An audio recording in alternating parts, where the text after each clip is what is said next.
Hello everyone, named Solace, the JJ Movie TV Social Reviews everybody, and now everyone I'm gonna give you my top 24 James Bond films. Now here's the thing, I'm including the film Spectre, and what makes a good James Bond film to me is a good James Bond, good Bond girl, good locations, a good theme song, good villains, and good henchmen. That's overall, and if you get all that, you get a great James Bond film. If not, you get crappy James Bond films. And let's start off with the list, everybody. Number 24 is none other than You Only Live Twice. Sean Connery is my favorite James Bond, and this is the worst James Bond film I have ever did see. Here's the thing. In 117 minutes of this film, near 2 hours of this film, Blofeld is finally revealed in the last 15 minutes. Last 15 minutes. So what do you think they did it for the other minutes of this film? Well, they introduced Japan. Japan, and Japan. Sean Connery's this is his 5th James Bond film, and I could tell in this one he really doesn't give a shit. I swear he doesn't feel like he wants to even be here in this film. And overall, if this storyline just feels with Spectre trying to start World War III and James Bond trying to infiltrate him in Japan. Overall, it was a huge letdown of a film, in my opinion. You Only Live Twice is such a disappointing James Bond film, a boring James Bond film, because they do nothing but promote Japan. And people could say they promote locations in James Bond films. Yes, of course they do, but this one was right in your face. Have you not noticed in this film how much they promote certain stuff? The traditions, the way they dress, and everything. Yeah, I understand that, but they go constantly throughout this entire film.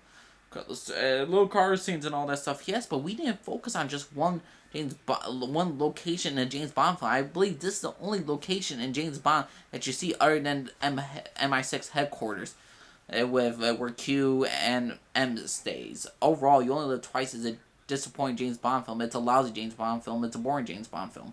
Overall, it's number 24 on the list. My least favorite. Number 23 on the list will none other than be Solace. This, to me, was such a disappointing James Bond film after Casino Royale. But I try to look at this movie on its own. What is this movie should have been about? The revenge of Vesper to take down the people who brought her into that organization, Quantum, and tear it down. This is what he did. But the overall act of doing it was freaking ridiculous. Stupid action scenes. The Bond girl this Bond girl is really not needed. I don't think we needed a Bond girl for this one. I just think we need Daniel Craig to go full-on menace at James Bond and avenge them. Don't work for MI6. Don't worry about M right now. But they still had that conflict problem with this entire film of him actually standing up to M, and I was very disappointed in this entire film. What I just cannot stand about Quantum of Solace is so many things. I don't like the villain Mr. Green. I think this film could have been a setup to Skyfall, with Silva actually the one who made Vesper die, and also like running Quantum and all that stuff. The Quantum could have been the new Spectre, but this to me was not. Having Mr. Green as the main villain of Quantum of Solace, and he's responsible technically for Vesper's death in a way, was utter like bullshit. But overall, thank God they fixed that in Spectre.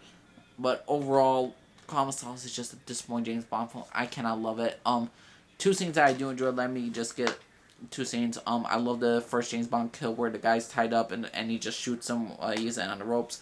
I like that. I like Mr. Green, this dialogue scene where he says, "If you don't sign this, you'll wake up and you're with your balls in your mouth and you're willing to replace him standing over you." I thought that was a badass scene, but still, disappointing film.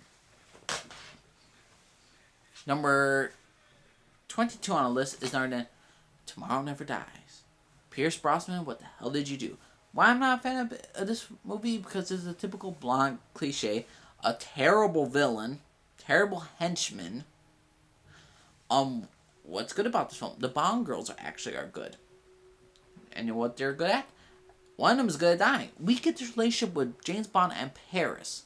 Paris, who is actually married to the villain in this movie. And we get that her and Bond had a good relationship. I mean, they had an actual relationship, not just a one-night stand. They actually cared for one another in many more ways than one, and Bond actually does care for her. And I really did enjoy that they tried to prove it. Like, they tried to show that for James Bond. It wasn't just Vesper and James Bond's wife. You get to see more. That he did actually care for another woman. But then they killed off during half of the movie. Then we get the Chinese agent who's supposed to be a kick-ass agent, but at the end, she falls for Bond trying to just sleep to him.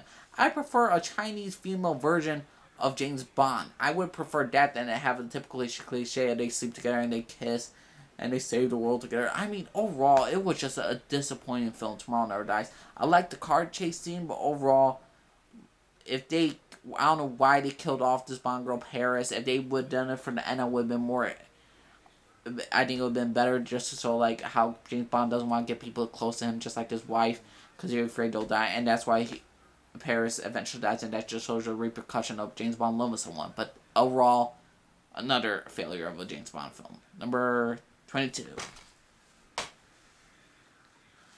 Number 21 is our then Diamonds Are Forever. Blofeld is played by a guy from You Only Live Twice. He was helping James Bond in Japan. He's a white guy in Japan. Don't ask me why he's there. But overall, he's Blofeld now. He wants to build a diamond satellite to basically control the world. I like there are certain, and overall, this diamond satellite thing, the pacing of this film was just fucking awful. It was just awful. I like Tiffany Case as a Bond girl. I think she did a good job. What else can I say? I like this elevator scene where James Bond's like behind the guy and he's checking, oh, my watch. All of a sudden he hits the thing and then he's about to punch him, but then he hits the glass and then the guy realizes and they're fighting in the elevator. That was a cool ass scene. The beginning of this film was actually pretty dang good, and then later on they just destroyed because I'm not a big fan of this guy that plays Blofeld at all. I'm not a big fan of this pacing of this film. Overall, it could have been a way better James Bond film that had a better pacing, a better direction. Overall, there could have been worse storylines, but overall, I'm not a hater of Diamonds Are Forever. It's just not a favorite of mine. Diamonds Are Forever is number 21. Number 20 is number then For Your Eyes Only. What can I say about For Your Eyes Only? And give me a second while I just get the little description about this. For Your Eyes Only. To me, this is my least favorite Roger Moore James Bond film. Is because it doesn't feel nothing special. The Bond villains are kind of crappy. I like the Bond girl in a way, but overall, it's about really just like a small line of plot line of Roger Moore just infiltrating. Basically, he's in Greek and he's trying to find the underworld to locate stolen device capable of controlling the fleet of nuclear submarines. I'm reading the description because that's basically what I can remember about this dang film. I do enjoy the location. I do enjoy Roger Moore's James Bond. He's my third favorite James Bond, so I really do enjoy him as a James Bond. No matter what people could say about him, this guy all the time is great, Roger Moore. And I do enjoy his performances. I do like the Bond girl in this one. It's just the villains and the lackluster plot don't make it a great James Bond film. This is average. I find this an okay James Bond film. It just had a bigger story. And there was this little creepy storyline with James Bond. Well, this girl was flirting with James Bond. She's like 18 years old, and he's like, don't worry, I'll just buy you an ice cream. And it's just like how James Bond would not take advantage of a girl who just really wants to jump his bones. But overall, For Your Eyes Only, not a good James Bond film. Number 20. Sorry if I keep looking back, because I have this is a freaking lot list. It's the top 24. And I dropped that shit. Fuck. Okay, number 19 is, everyone's going to hate me for this, it's Live and Let Die. Live and Let Die? What is this a James Bond film about? Oh, it deals with and James Bond facing down the drug dealer, a big time drug dealer. And overall, here's the name: James Bond. Roger Moore's first appearance as James Bond, great. The villain, Mr. Big, great. Amount of screen time they have together, very little. I hate the Bond girls. I don't like Miss Solitary. I guess they wanted to have a supernatural feel to this. Mr. Big's the only first James Bond black villain. I think they could have done a better job for him. I do not like the side villains. Whisper. Really? Whisper? He's like, look out. And he whispers that when James Bond gets free.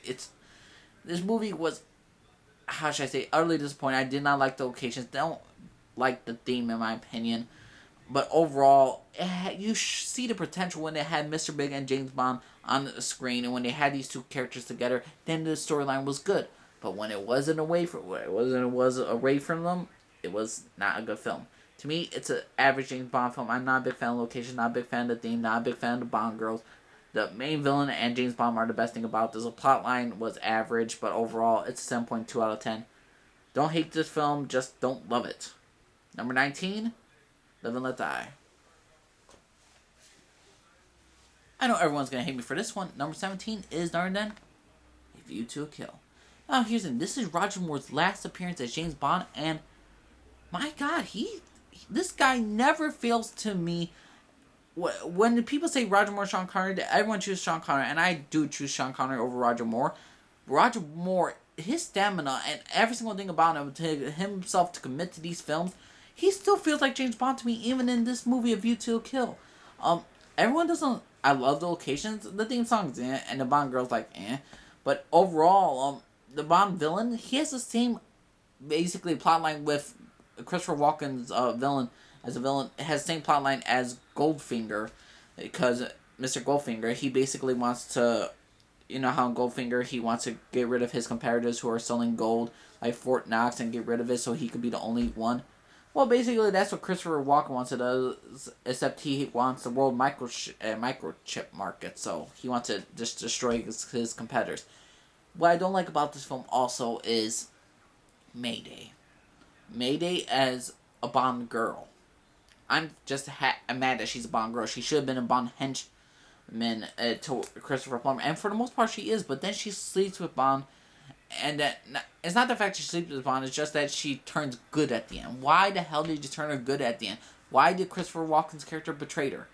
I don't know why, but overall, I like the locations. Another thing I did enjoy was this whole scene where James Bond has his, like, valet, and he's an undercover agent too. He's like, oh, hurry up with the bags and all that stuff. I thought it was funny. Locations are nice. The theme song's okay. The Bond villains and the Bond are okay, good. But overall, View to a Kill to me was a better overall James Bond film than Live and Let Die. But overall, it's number 18 on the list. Number 17 on the list. And everyone's going to hate me for this, for not putting it lower. And overall, I can't put it any lower. It's Die Another Day. Why do people why do people hate this film? One, they only have moments that they hate. They hate the invisible card. They hate that surfing moment. Absolutely fucking atrocious, those scenes. That's why. But what's so good about this film, to me, in my opinion? Well, it's not good. It's just okay. Pierce Brosnan as James Bond, I find him average. I don't know what people hate with him as James Bond.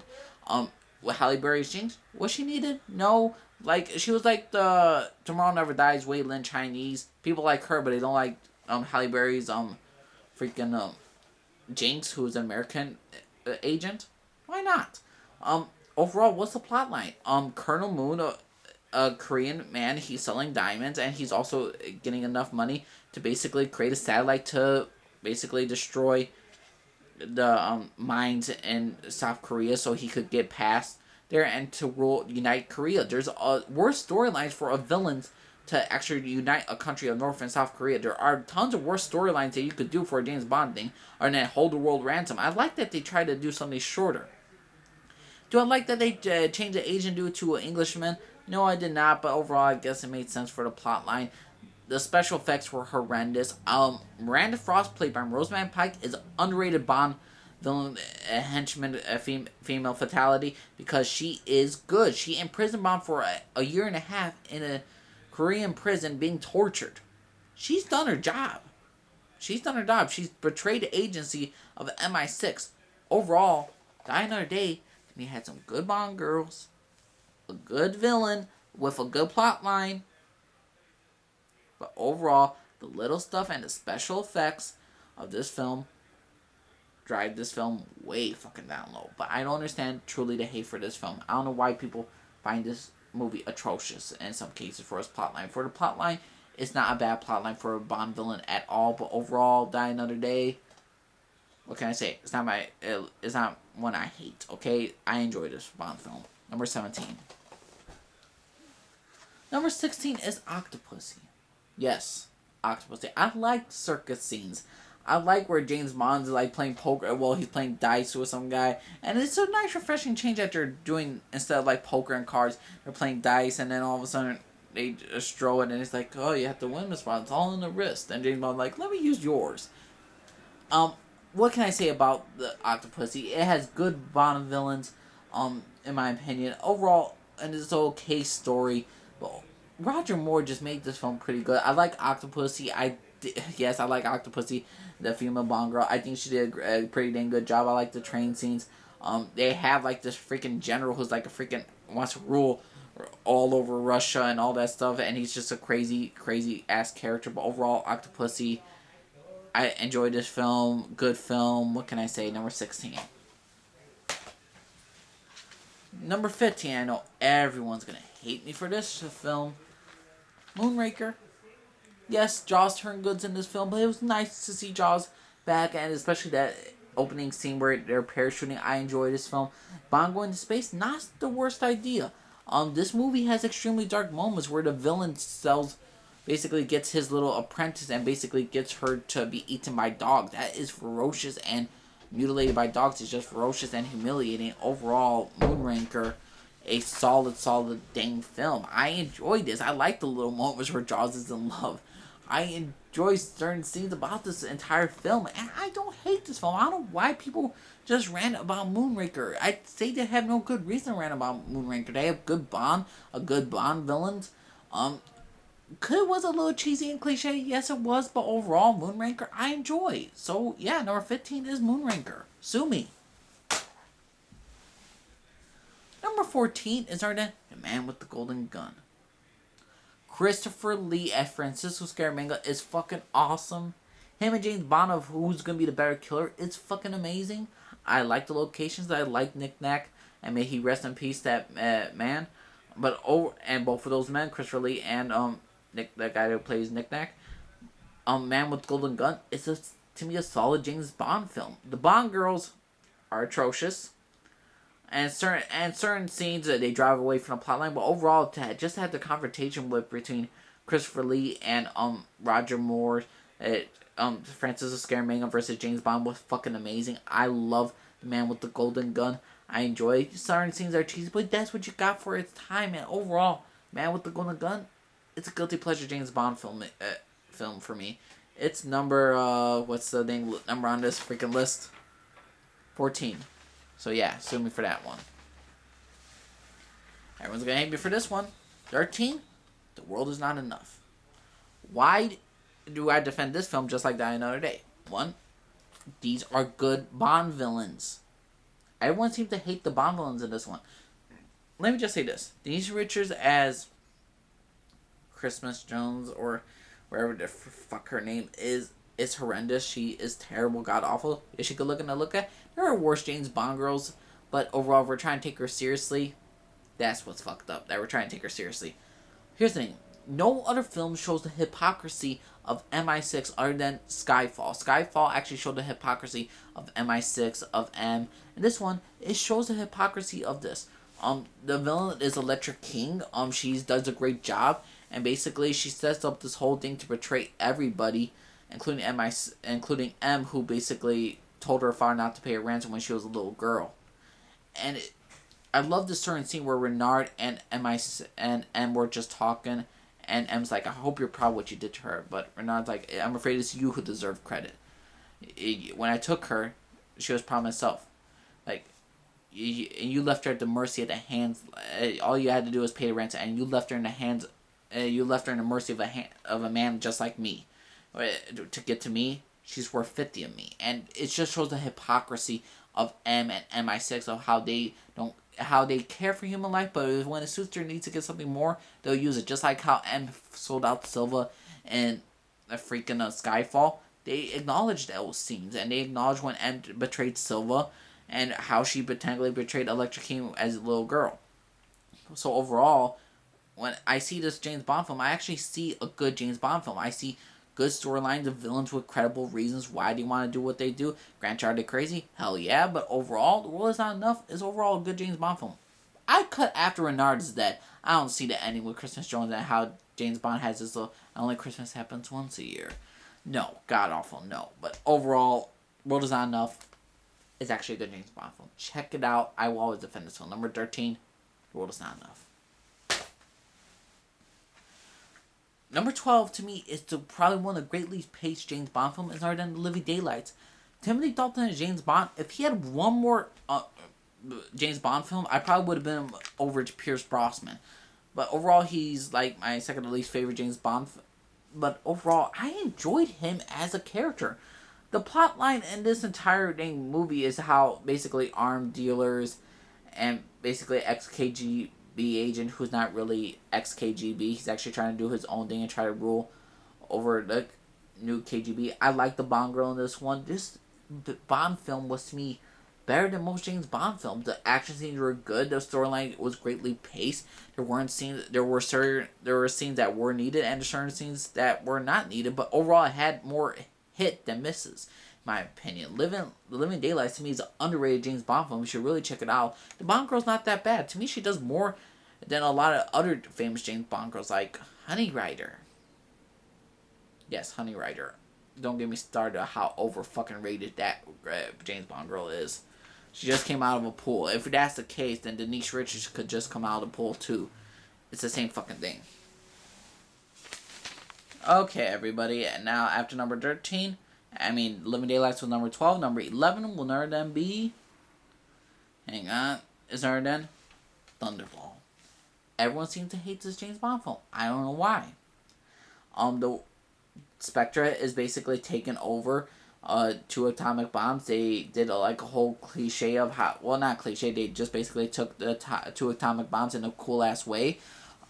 What's not to love about Thunderball? The Bond girls? No, Domino is actually a pretty good James Bond girl. She tries to help James Bond when she can. The villains? Fiona Volpe, the true female James Bond villain, to me, was just awesome. She's fucking amazing. She's fucking sexy as hell, and she is basically amazing.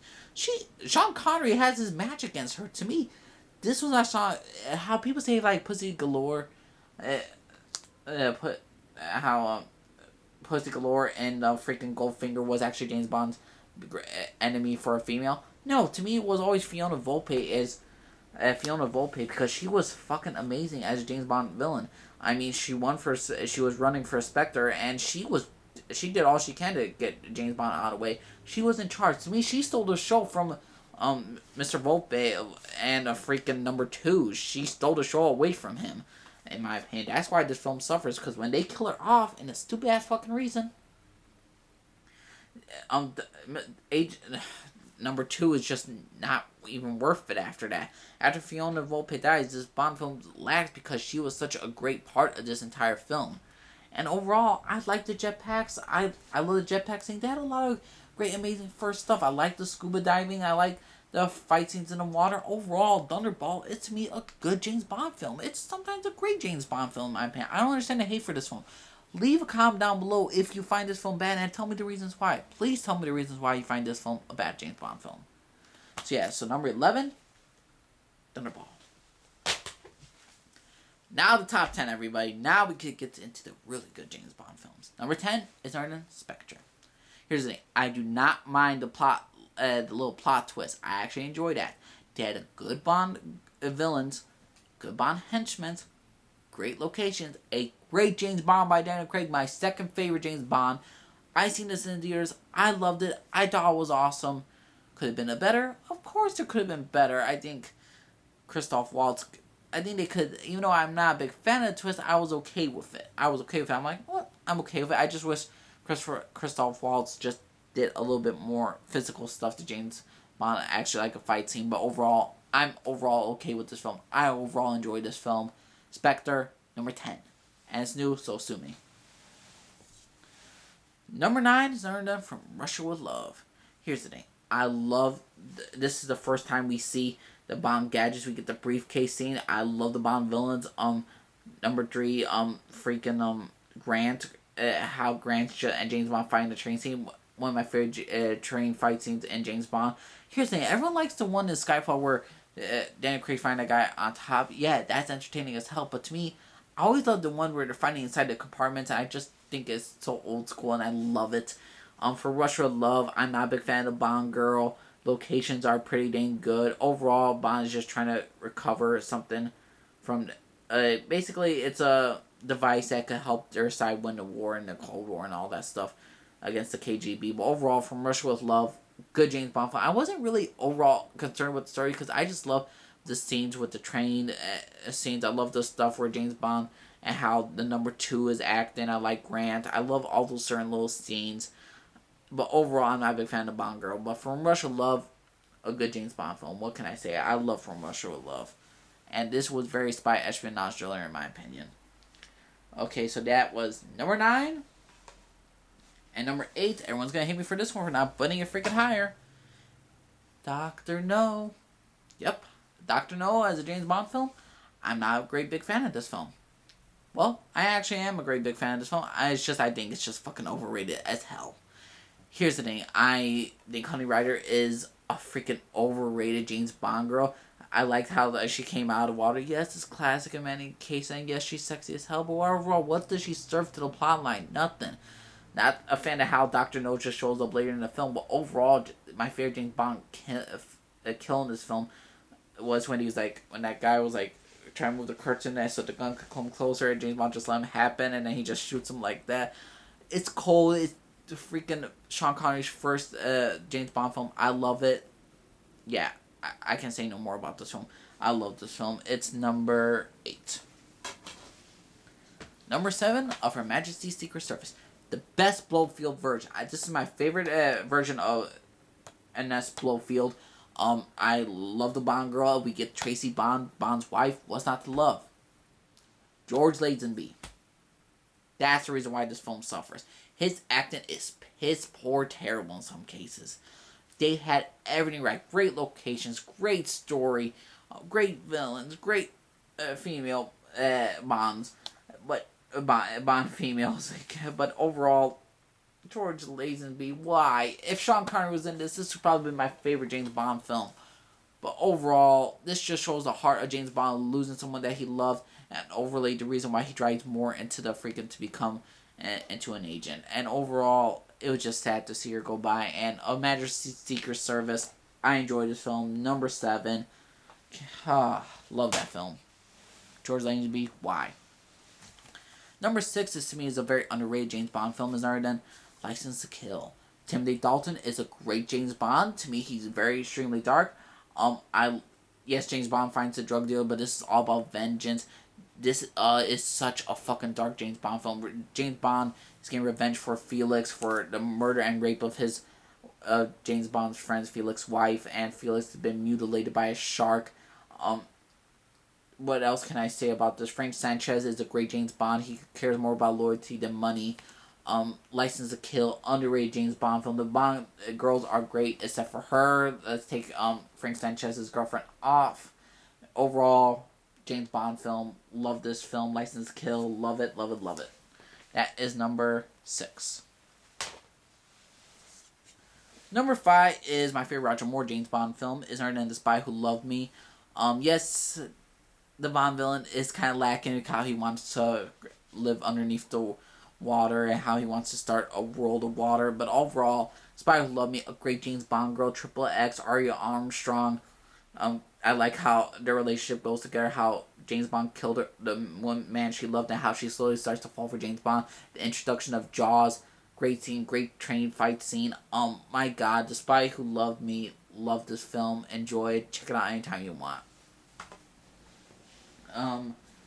Number 4 is then Goldfinger. Sorry, I'm rushing real quick. I only got 7 minutes of battery. But Goldfinger, this had pussy galore. They had Oddjob, my favorite James Bond henchman villain, easily. Oh my God, I love Oddjob.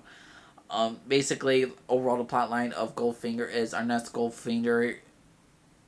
I don't know why I say Ernest, but Goldfinger, basically, he wants to destroy Fort Knox. Not destroy it, but basically contaminate it, ruin it, so his gold will be the only one. And it's all about cat and mouse game with James Bond trying to get ahead of time and try to outwit Goldfinger. And overall, this is the entertaining James Bond film. Love this film. Number 4. Number 3 is then Skyfall. What can I say about this film? The Bond villain Silva is a fantastic James Bond film. Just like The World Is Not Enough, they show the hypocrisy of M or MI6. I love this film. James Bond is a broken man. He's trying to reinvent himself. He's trying to get back in the game. Introduction of Moneypenny was awesome and cute. This is Bond for a new age. Introduced so much new stuff, and overall, Skyfall is a classic James Bond film. A great anniversary of a James Bond film. Number 3. Number 2 is then GoldenEye. To me, this had some of the greatest James Bond moments. Good James Bond, a great James Bond girl, great James Bond characters. Alex Trevelyan, played by Sean Bean, is my favorite James Bond villain. Former 006, trying to destroy James Bond and getting revenge for his family. Overall, it's entertaining. Love the Bond side villains. Love the plot line. Everything is awesome. It started off the video game. I love this fucking film. GoldenEye was the best of overall locations, Bond girls, Bond villains, Bond henchmen. Everything was great about this film. Number 2, always to this day, in my heart. And my number 1 favorite James Bond film of all time, and again, I'm Russian, but is there then? Casino Royale. I fucking love Casino Royale. Because this film, like, other than all the other James Bond films, we get to see how Casino Royale, how James Bond could have been something so much more than such a killer. We see him falling in love with Vesper, how he got his 00 status. Great action scene.